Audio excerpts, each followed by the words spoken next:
I believe in what Rotary has to offer, which is service above self. So today, my goal is to take in the commitment of Rotary, how we can use Rotary in the litigious world, and to teach you something about what you really, very few people know, and that is what we call the brain injury. No one wants to admit they've been injured. We're tough. I'm not one of those people who sue insurance companies. I'm not injured. Get well. We have an attitude in this society. Get well, get over it, nothing's wrong. And there we rely on false hope. We have a test in Rotary, and of course it's up here so we can look at it. Is it the truth? Is it fair for all concerned? Will it build goodwill and better friendships? And will it be beneficial? Now you say, how can we do that in a legal environment? How many here have sat on a jury? We all know, sitting in the jury box. Well, the jury for a lawyer is a real scary deal. Very scary. And I earn my living by being in front of this box. 12 people that make a decision on my client and my life.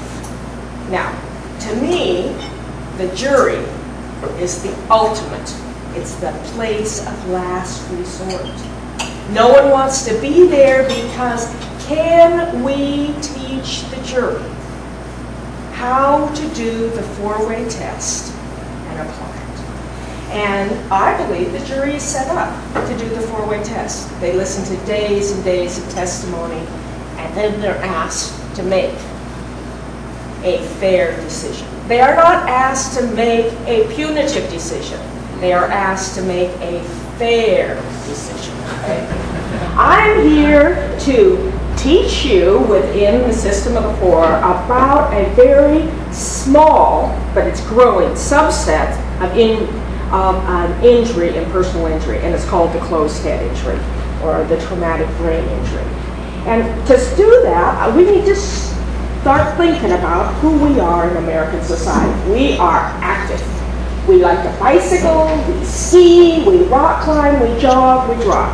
Now people in this room may say, oh, I don't necessarily do those things and may not have an experience, but we all have driving experience. In driving, what I have is moments. Moments that things were distracted. The screaming kids, the texting, the driver on the side. And we all believe, I'm careful. I'm a careful driver, I'm a careful skier, but things happen. It's called Murphy's Law.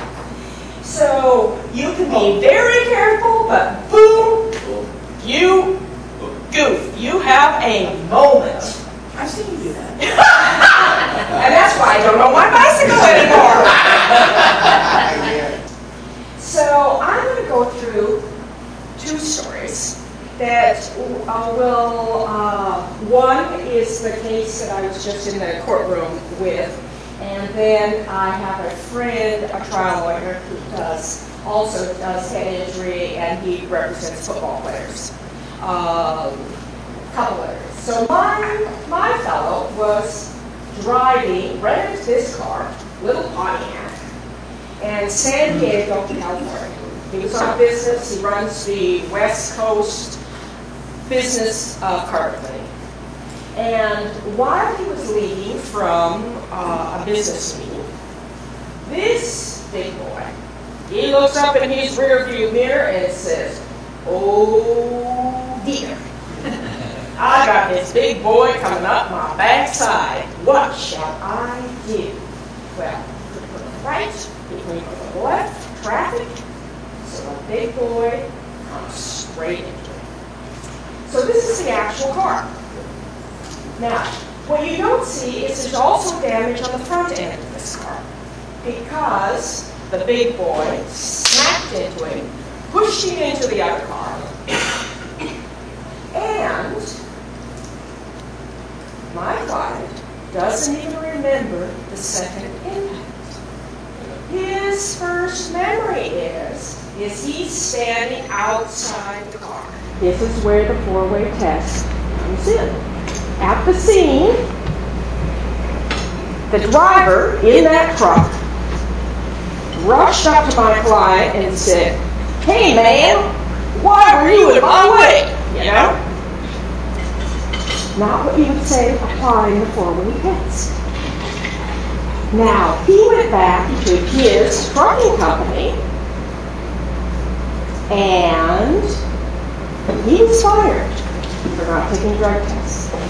That information was never given to me or my client until 10 days before trial, when the judge ordered the information to be revealed, and then and only then did the truck company admit or take responsibility.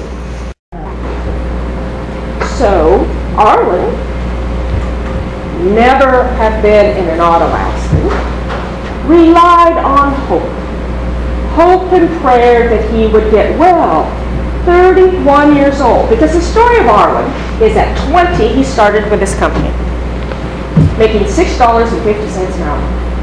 Hard worker, integrity, work ethic, showed up to work every day, bright boy. In 10 years, he became number 3 in the company, making $120,000, having 4 offices on the West Coast, probably 60 people under him, multitasking, could keep everything on the phone moving.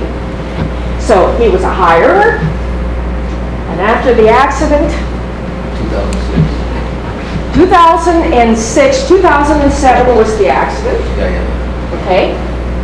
He stayed at work for 18 months because there was high momentum there. He got very angry, very frustrated. He couldn't do more than one task at a time. First thing, we think of our brain, we've seen models and they're hard, and we got a hard skull. But this brain, take a Jell-O, put it in your hand, the brain is like Jell-O. Okay?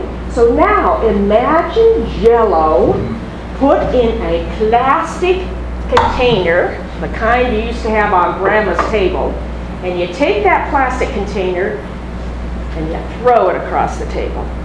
What happens to the Jell-O inside? Whack, whack.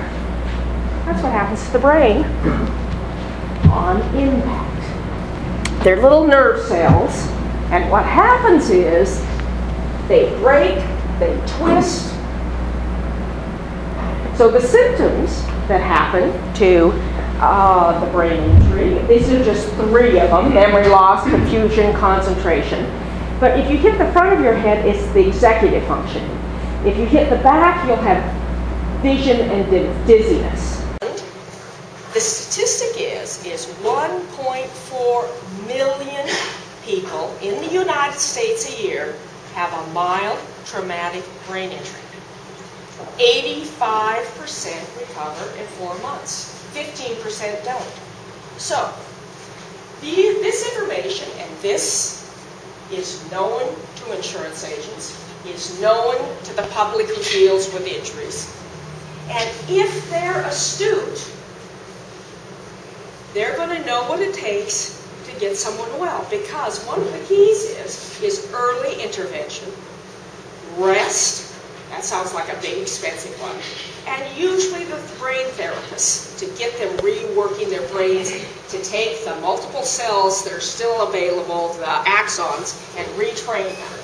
There's solutions. There's ways to compensate. You know, you live with a daily planner. You understand that if someone says, show up at my house tomorrow at 9 o'clock, you will not remember that. Right? But if you learn how to use these tools for everyone that deals with you, you then go back to being functional.